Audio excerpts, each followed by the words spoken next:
Charlas en el bosque del bambú. Un navío en el viaje por el océano de la ciencia y el arte. Lecturas y conversaciones para navegar en los aconteceres del universo. Charlas en el bosque del bambú.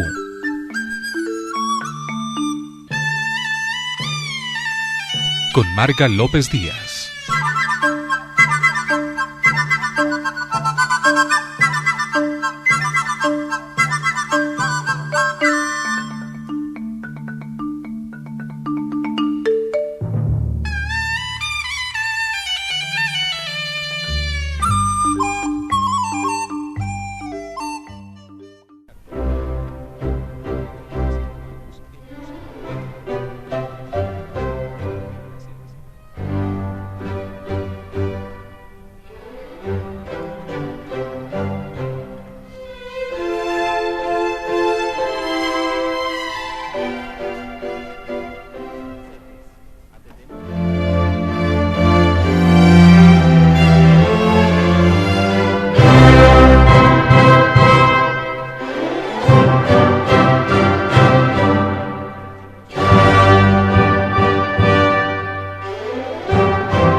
Es el Allegro con brillo del concierto para piano número 1 en do, opus 15 de Ludwig van Beethoven. Al piano Wilhelm Fischer, orquesta de Brno, Palev Rykov, director. Esta música tan majestuosa que nos exalta el espíritu, nos sirve para iluminar la lectura de la vida de Mauricio Obregón, navegante de mar y cielo.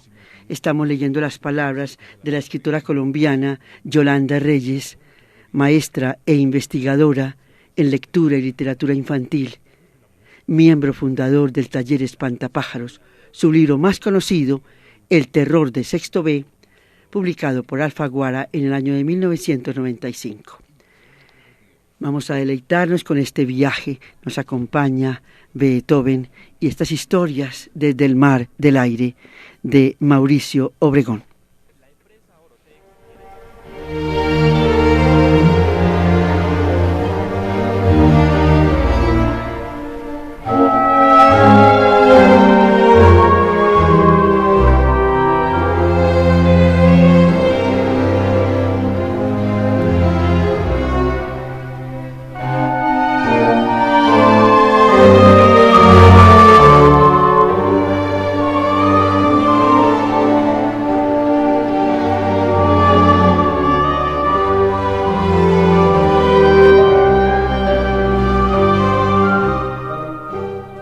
Historias desde el mar del aire.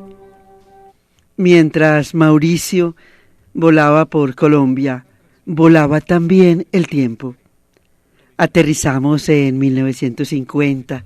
Recordemos que Mauricio Obregón había nacido en Barcelona, en España, el 24 de enero del año de 1921. Falleció en 1998 por febrero. Al año 2008 son 10 años para celebrar una vida dedicada a la investigación, a la docencia y a la navegación. En 1950, en un apartamento del centro de Bogotá, que por esa época era también su centro de operaciones, vivía solo con una empleada que se ocupaba de las cuestiones prácticas. Don Mauricio se demora, le preguntaba ella todos los días, aunque sabía que sus respuestas no eran muy exactas. «Ya vengo», contestaba él, y luego cerraba la puerta. Podía regresar justo a tiempo para la hora del almuerzo, o tardar una semana o 2 meses. Podía irse de fiesta con su primo Alejandro Obregón, inventar una expedición a bordo de la Tarena, el barco de Rafael, o simplemente cruzar el Atlántico para visitar a su familia en España. Como ella lo conocía bastante bien, no se preocupaba demasiado. En todo caso, siempre que llegaba, la mesa estaba puesta. ¿Otra vez pollo?, protestaba Mauricio, preguntando, pero luego se lo comía todo sin chistar. Siempre llegaba muerto de hambre. En una de esas salidas, sin proponérselo, terminó repitiendo un pedazo de la historia. Al igual que su padre, se enamoró de una española llamada Cristina Martínez de Irujo. Se conocieron por accidente, para usar una palabra más cercana a las leyendas de los griegos. Parece que fue el destino. Ese día, un amigo le iba a presentar a alguien para salir, y como alguien no apareció, encontraron a Cristina. Se encontraron los dos y la vida les cambió. Entonces, lo de los grandes saltos fue para ella. En un principio, se trataba de pasar de un lado del Atlántico hasta el otro, atravesar el océano y dejar atrás el mundo conocido, pero no para quedarse viviendo ahí, tranquila y sedentaria. Ella lo sabía. Desde el primer instante, desde la primera historia que le escuchó una noche, cuando él la invitó a navegar, debió imaginarse que era un tipo fuera de lo común. En mis tiempos de pescador, en este mismo lugar del Mediterráneo, y por esta misma época de otoño, una vez vi una sirena, le contó Mauricio con una luna llena que alumbraba la noche, y ella lo escuchaba como encantada. Mientras el barquero remaba sin ruido y mi compañero repartía coñac contra el frío, el fondo del mar desfilaba irreal. Ahora lo entiendo, debía ser el coñac, anotaba Cristina haciéndose la incrédula. El coñac ayudaba, desde luego, pero no lo era todo. No sé si eran horas o noches las que llevábamos sin pescar. Horas o noches, fantasía o realidad, pensaba ella mientras se preguntaba qué sería mejor, si dudar o simplemente dejarse llevar por el hilo de la historia.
Esa noche, el mar estaba tan quieto que ni las olas le sacaban un suspiro.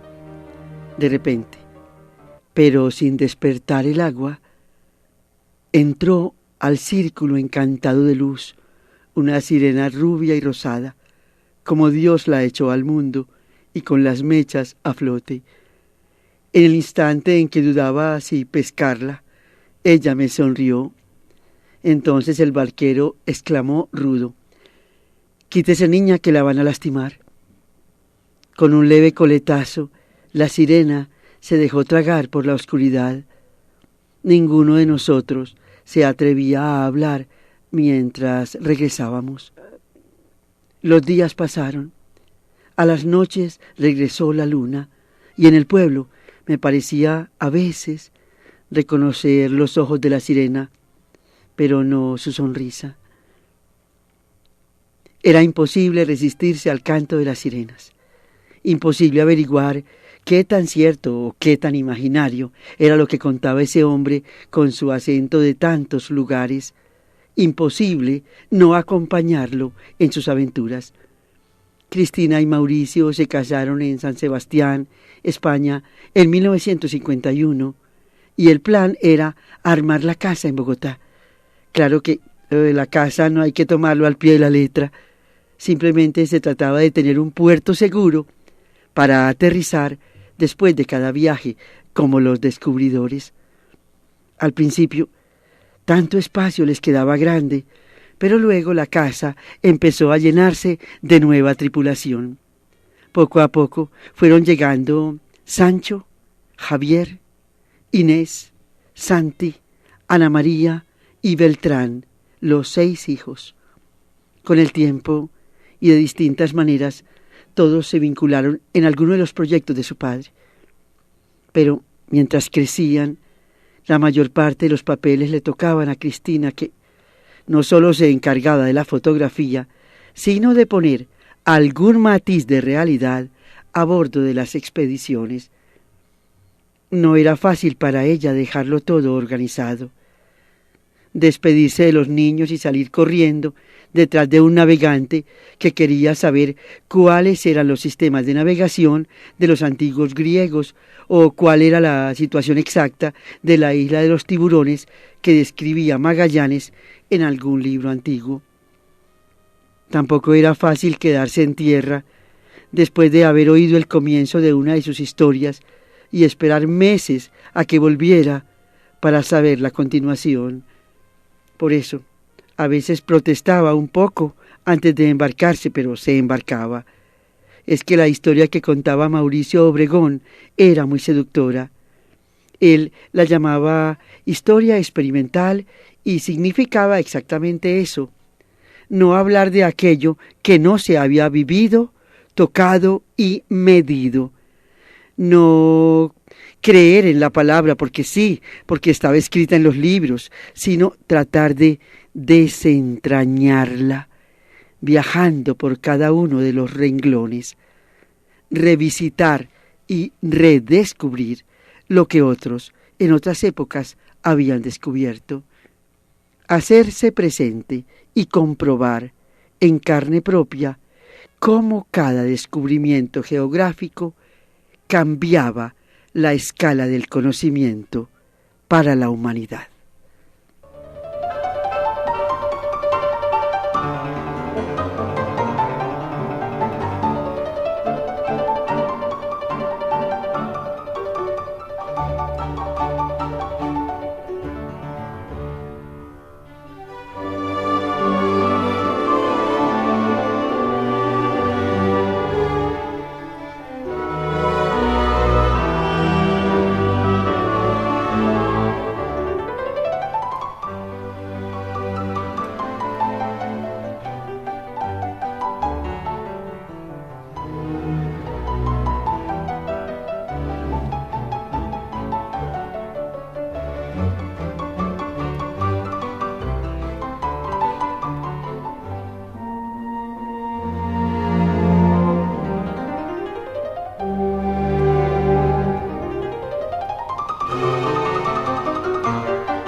Esas historias, más apasionantes que cualquier novela de aventuras, se convertían en relatos para contar por las noches a sus hijos. Cada uno, por orden de estatura, podía escoger algún episodio de los descubrimientos para la noche que le tocaba. Pero antes, como en un rito de preparación siempre idéntico, su padre empezaba creando un marco general. Como a los cuadros, a las historias tenemos que darles un marco. Cuando vamos a pintar, no podemos hacer un cuadro que vaya desde Suba hasta Monserrate. Entonces, el marco de nuestras historias será el de los 3 grandes saltos que cambiaron la escala del mundo. ¿Están listos para comenzar o tienen sueño? No, estamos listos. El primer salto lo dieron los griegos en el siglo XIII a.C., contaba Mauricio.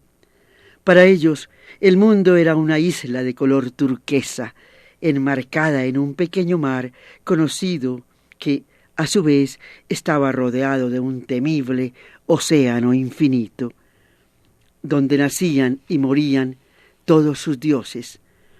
En esos tiempos vivieron viajeros intrépidos como los argonautas y Odiseo o Ulises, que se aventuraron a bordear las costas de ese mar conocido y así empezaron a agrandar el mundo, pues cada vez se atrevían a ir un poco más lejos, eso sí, sin alejarse de la costa.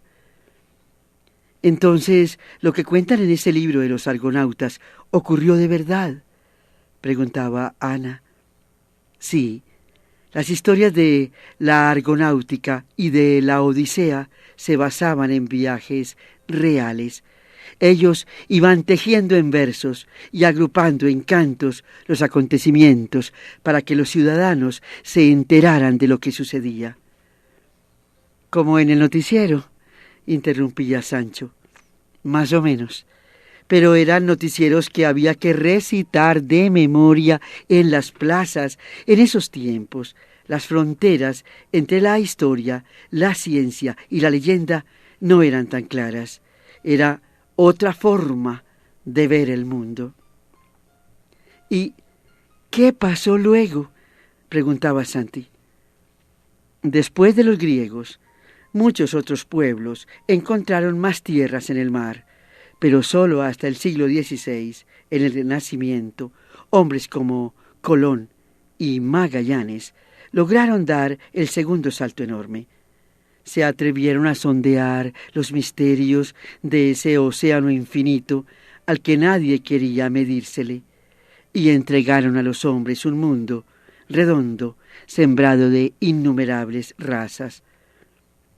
Ahí fue cuando nos descubrieron, anotaba Javier. Sí, Colón descubrió América y luego Magallanes se atrevió a darle la vuelta al mundo. Ese mundo lo exploraron otros pueblos hasta que ocurrió el tercer salto. En nuestra época actual, cuando exploramos, conquistamos y descubrimos primero el aire con la aviación y ahora el espacio. Al aventurarnos por el océano del espacio, nuestra Tierra ha vuelto a ser un pequeño planeta suspendido en un universo infinito. Por eso vendrán nuevos saltos que yo no alcanzo a imaginar, pero que ustedes y sus hijos van a vivir, porque es imposible pensar que hasta aquí llegue el hombre en su intento por agrandar cada vez más el mundo. Asómense a la ventana y miren todas esas estrellas. Como esas que alcanzamos a ver, hay millones más. Tantas como granos de arena hay en una playa. Imposible ser los únicos habitantes de semejante universo, la palabra más hermosa.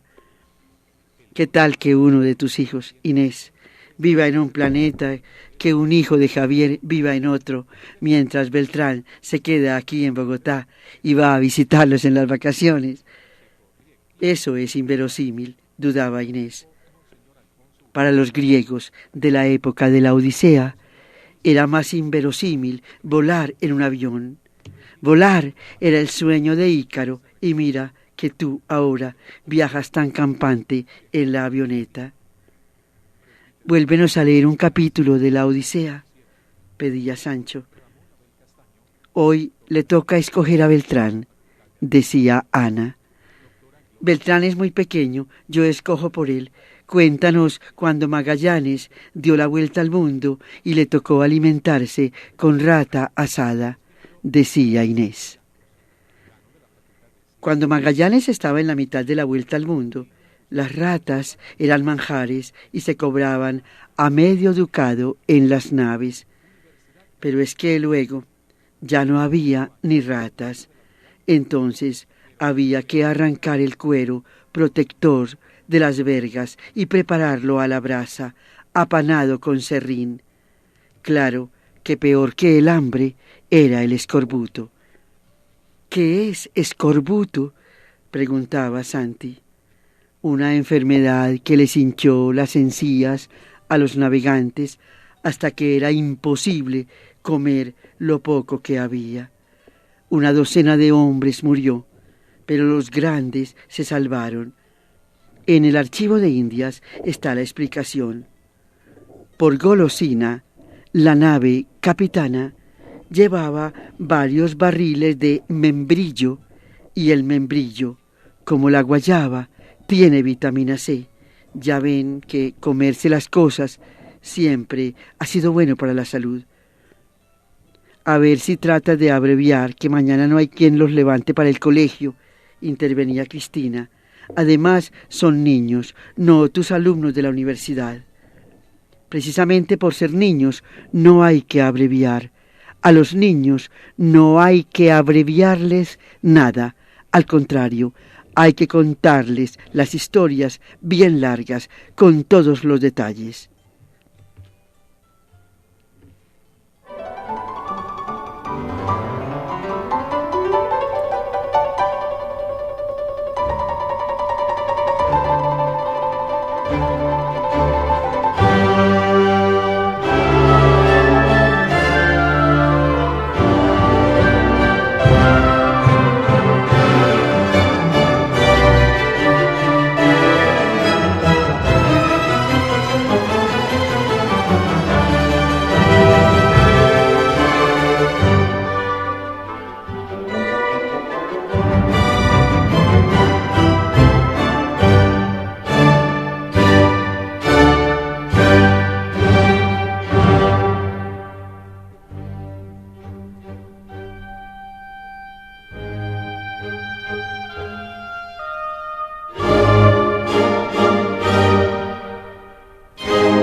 Estamos leyendo un libro preciosamente editado.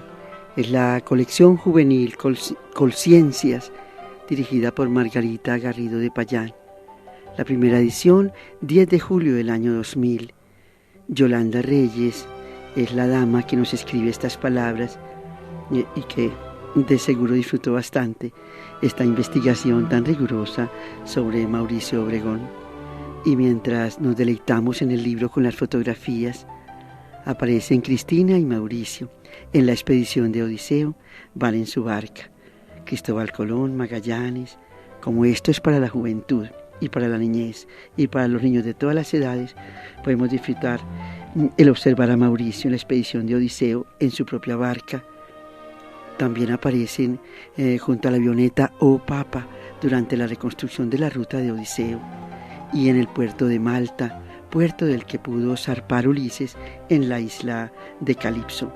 También aparecen los Alpes, donde se produjo una falla técnica del avión, y también el viaje. Nos saludan los dos con un compañero en el viaje por la ruta de Odiseo. Y continuamos la lectura. Recordemos que Cristina quería que se fueran a acostar ya los niños. Cuando por fin lograron ponerse de acuerdo, entonces la historia de esa noche comenzaba, y era tan real que todos se transportaban al lugar y al tiempo de los acontecimientos. Esto es verdad y no miento, y como me lo contaron, así lo cuento, terminaba Mauricio siempre con las mismas palabras. ¿De veras, papá?, preguntaba Sancho. El año entrante te voy a llevar a la isla de los tiburones para que no te quede la menor duda. Y era cierto. Sus historias no eran solo para contar, sino para vivir. Por ejemplo, el salto en busca de las rutas de los griegos empezó a cobrar forma una tarde de vacaciones a fines del verano en la terraza de la casa de Cadaqués, mirando el atardecer. Mauricio tenía abiertos sus 2 libros griegos de cabecera. Leía al tiempo la Argonáutica y la Odisea.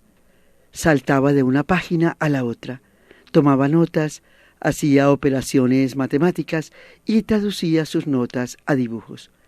Estaba intentando hacer una reconstrucción de Argo, la nave de la Argonáutica. Todo depende de cómo uno mire las cosas. Los libros se leen generalmente como poesía, como historia o como leyenda. Yo los leo como navegante, le decía a Cristina. Cristina intuía que dentro de poco estarían a bordo de alguna expedición. La nave de los argonautas es esencialmente la misma que la de Odiseo.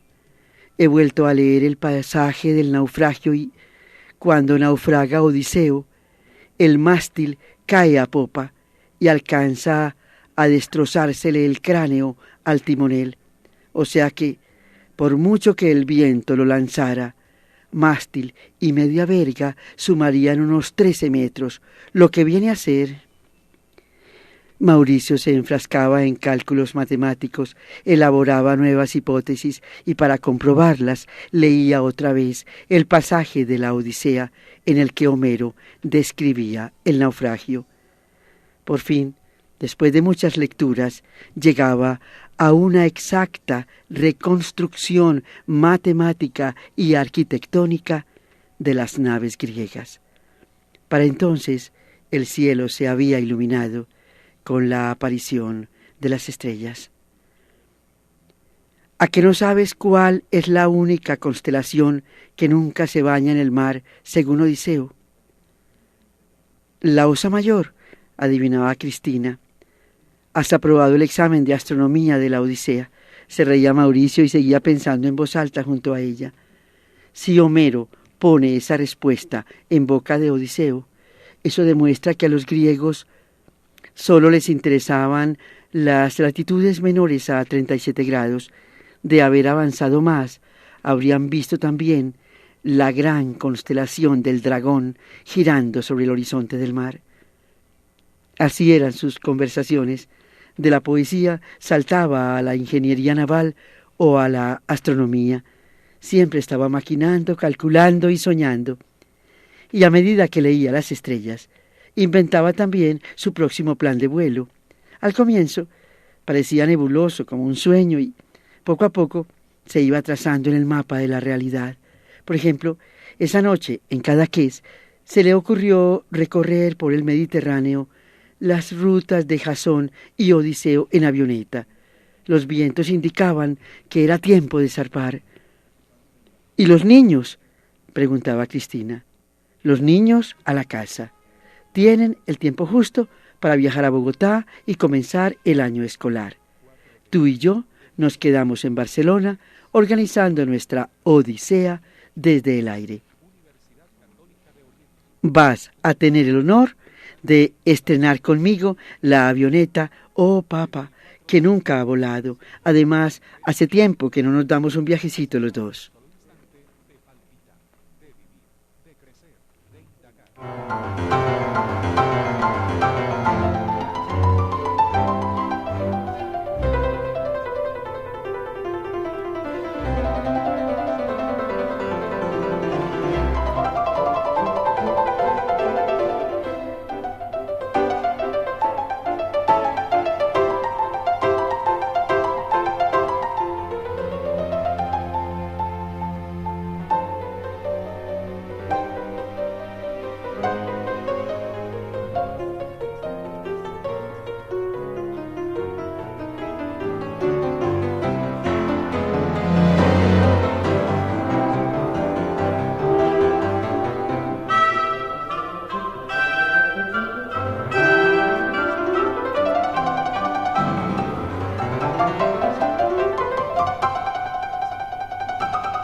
Concierto para piano número 1 en do, opus 15, Allegro con brío, largo y rondó, de Ludwig van Beethoven.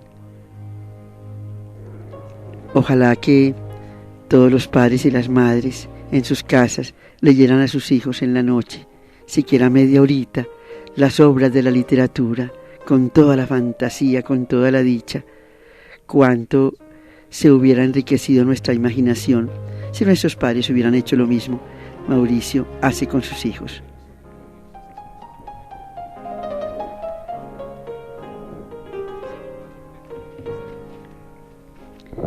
Los días siguientes se fueron en preparativos, hasta que al fin la avioneta estuvo estacionada en el aeropuerto de Ginebra, Suiza, en donde empezaría la travesía. Ya lo tenían todo: el tanque lleno de gasolina, los pasaportes, los permisos y todos esos trámites de los que no tenían que preocuparse los griegos. En la antigüedad los límites eran otros y estaban dados más por el miedo a lo desconocido que por las aduanas de los hombres. El equipaje estaba listo, incluyendo los chalecos salvavidas, el equipo de fotografía, los mapas antiguos y actuales y, por supuesto, los libros. Lo único que faltaba era el buen tiempo para autorizar el despegue, un tiempo que parecía eterno. 3 días lluviosos sentados en el aeropuerto de Ginebra esperando. Por fin llegó la hora. Solo habían pasado algunos minutos después del despegue y ya se oía el clic de la cámara de Cristina tomando las primeras fotos para ilustrar la expedición. Quería tener una hermosa panorámica del Monte Blanco, en los Alpes, cubierto de nieve. Pero a ese clic le siguió otro sonido extraño, sería más exacto decir un silencio extraño. Uno de los motores de la avioneta recién estrenada se apagó y quedaron, por un instante, suspendidos en la blancura del silencio. Mientras se defendían temporalmente con el otro motor, Mauricio trató de resolver la emergencia. Después de 3 intentos interminables, el motor volvió a funcionar. Debe ser cierto que los dioses respetan a aquellos que se saben defender, dijo con un suspiro de alivio. La primera jornada terminó con el aterrizaje en Niza, una pequeña ciudad de la costa azul francesa. Desde allá hablaron con los vendedores de la avioneta y ellos les explicaron que podía tratarse de un percance normal, ya solucionado, aunque a Cristina no le parecía un percance normal.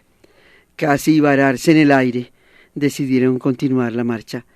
La aventura se iniciaba con una buena dosis de suspenso, como debía ser.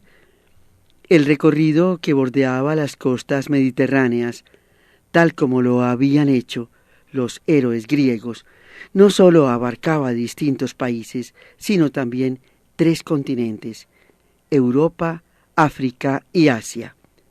La emoción de ver los mismos pinos que ya existían cuando zarpaban Jasón y Odiseo, de encontrarse con los vientos y con las estrellas que ellos veían tantos siglos atrás, significaba también reencontrarse con los dioses griegos que llenaban el océano infinito de espíritus. Era recorrer su mundo, como si fuera un libro gigante. Era callar para escuchar el lenguaje de los vientos. Para los griegos, los vientos eran personas que se reconocían por sus humores y que, con el sol y las estrellas, servían para definir las direcciones, explicaba Mauricio a bordo de toda clase de naves. De la avioneta pasaban a un velero, del velero a un bote con remos y luego podían terminar escalando una cima o caminando a tientas por las paredes de una cueva. Pero a bordo de la nave que fuera, él seguía explicando. Del norte saltaba Bóreas, el viento borrascoso. Del este soplaba Euros, el viento firme de los descubridores del sur. Calentaba Notos, el apasionado, y del oeste rabiaba Céfiro, variable y tempestuoso. Al viento poco se podían acercar las naves homéricas, de modo que cuando era contrario, pero suave, remaban. Si arreciaba, varaban en la playa a esperar, y, si no encontraban playa, soltaban sus pesadas anclas de piedra perforada.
Y así lo iban reconstruyendo todo. El promedio aproximado de la velocidad, que era de 2 a 3 nudos a remo, o de 4 a 6 nudos a vela. Las provisiones tan diferentes a las que podían cargar ellos. Se imaginaban los costales de grano, las cabras y las ovejas vivas que no cabrían en su avioneta, y el fuerte sabor a resina de ese vino concentrado por el sol que tomaba Odiseo y que había que mezclar con agua. A veces hasta les parecía oír los ecos de la lira de Orfeo que marcaba el ritmo de los antiguos remos y que llegaba hasta el presente con la cadencia de una canción de cuna. En las cuevas de Mallorca y Menorca volvieron a encontrar la tierra de los cíclopes. A la salida del Golfo de Corinto visitaron, una tras otra, las islas jónicas que formaban el reino de Odiseo. En Colquis, el último rincón del Mar Negro, donde los antiguos creían que quedaba el fin del mundo, revivieron el asombro de los hombres cuando se enteraron de que el Mar Negro no era un golfo del océano infinito, sino un mar que terminaba en el Cáucaso. Parece mentira que en 2 generaciones los griegos hubieran logrado extender su islita verde por el oriente hasta ese extremo del Mar Negro y por el occidente hasta el estrecho de Gibraltar, señalaba Mauricio sentado sobre una roca. El océano infinito ruge todavía y allá lejos el Atlántico que va a tener que esperar siglos hasta que otros se atrevan a explorarlo.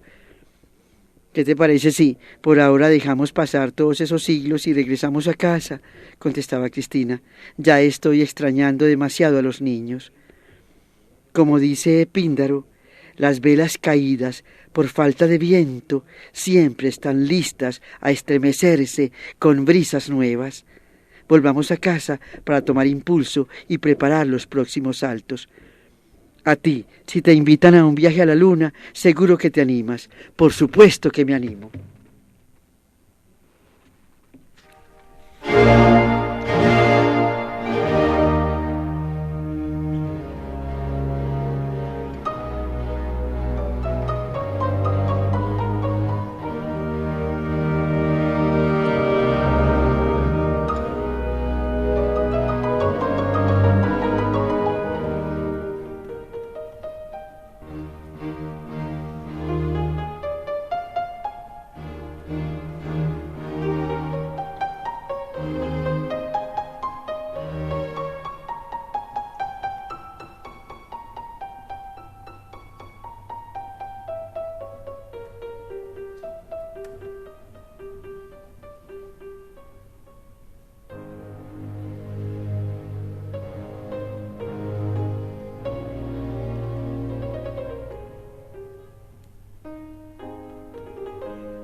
Estamos leyendo la vida, las obras de Mauricio Obregón Andreu, nacido en Barcelona el 24 de enero del año de 1921 y fallecido en el año de 1998 en una finca en las cercanías de Bogotá, mientras departía con algunos alumnos de la Universidad de Harvard.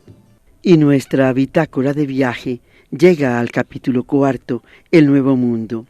En las fotografías que acompañan este mar de colores aparece la fotografía del oceanógrafo Jacques Cousteau y Mauricio Obregón sobrevolando el departamento de El Chocó en una fotografía de Nereo. También a este ingeniero aeronáutico en compañía de unos trabajadores en el Chocó. Estamos disfrutando este viaje. Capítulo 4. El Nuevo Mundo. Ningún viaje de Mauricio Obregón era igual al otro. Había unos viajes largos en los que se llevaba la casa y la familia completas, como cuando fue embajador de Colombia en Caracas o ante la OEA en Washington. Había otros sin sede fija, como cuando fue embajador itinerante en el Caribe y cada semana amanecía en una isla diferente. También había viajes relámpago por el cielo, como uno en 1965, cuando obtuvo el récord mundial de velocidad en aviones livianos. Había viajes hacia el fondo del mar, como los que tenía que hacer cuando era director de expediciones submarinas en Jamaica y en Colombia. Para algunos necesitaba llevar ropa de etiqueta y para otros, en cambio, bastaba con unas botas pantaneras y un mosquitero. Cuando fue presidente de la Corporación del Chocó en 1969, por ejemplo, podía salir a la madrugada de su casa en Bogotá, subirse a su avioneta, explorar durante todo el día los lugares donde podría hacerse el canal interoceánico con el que soñaba, almorzar en un caserío humilde, hablando con la gente de sus necesidades urgentes y regresar a casa con el tiempo exacto para darse un baño antes de una cena de gala en el Palacio Presidencial, donde volvía a insistir en su idea fija.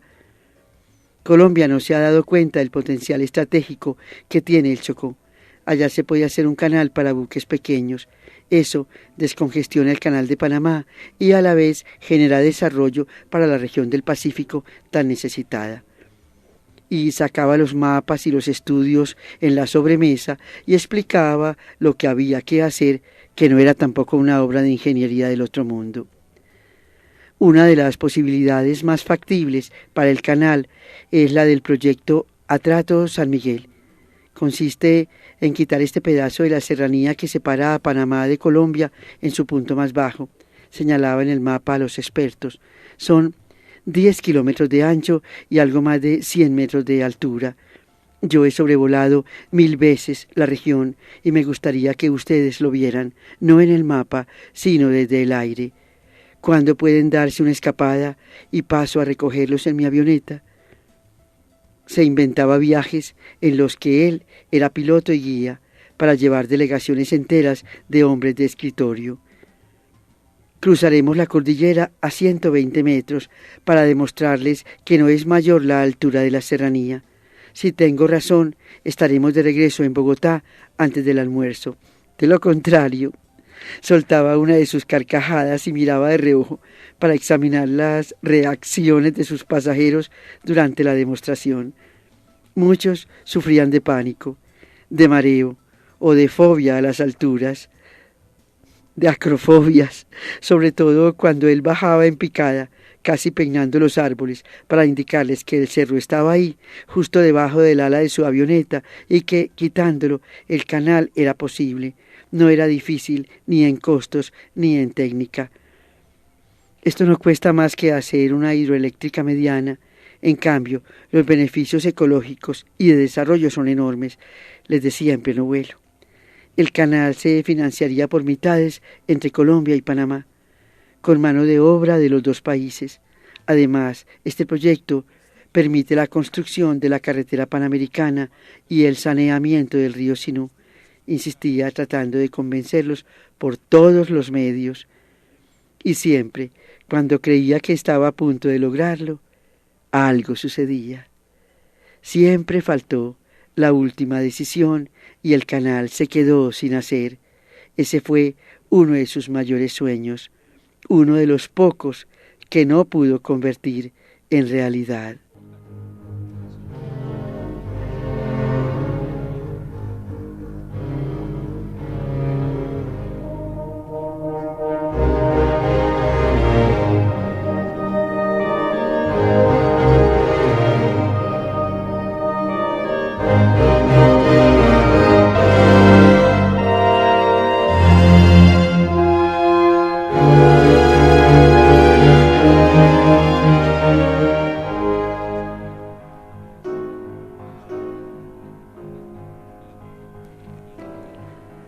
Alumbrados por el concierto para piano, número 1 en Do, opus 15, de Ludwig van Beethoven, finalizamos nuestro programa, invitándolos para el próximo programa donde seguiremos viajando, donde seguiremos este periplo, estas bitácoras de viaje, acompañados de el ingeniero náutico Mauricio Obregón.